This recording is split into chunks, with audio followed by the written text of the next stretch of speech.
What's up mga kapuso, ito po ang mga ganap na dapat po natin abangan dito lamang po sa ating kapatid.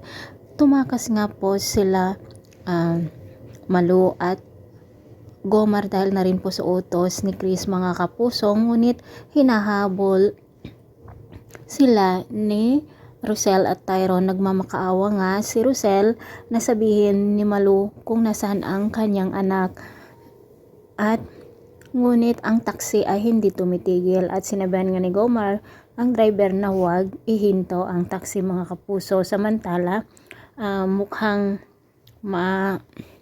ang sakit naman ni Jacinta ay umepekto na naman dahil nga po dito sa pagtulong niya kina Rosel dahil nga sa pagod. Samantala ang ginawa naman ni Via na pagbugaw dito kay Belle nang pumunta sila sa bar dahil nga nilagyan na ng papatulog ang iniinom nitong alak.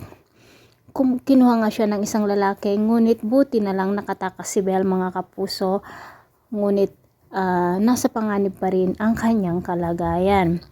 Sa pag-uusap nga ni Melania at Bia, sinabihan nga ni Bia itong si Melania na baka pumalpak ang kanilang mga tauhan, ngunit sinabi naman ni Melania na hindi raw sila papalpak.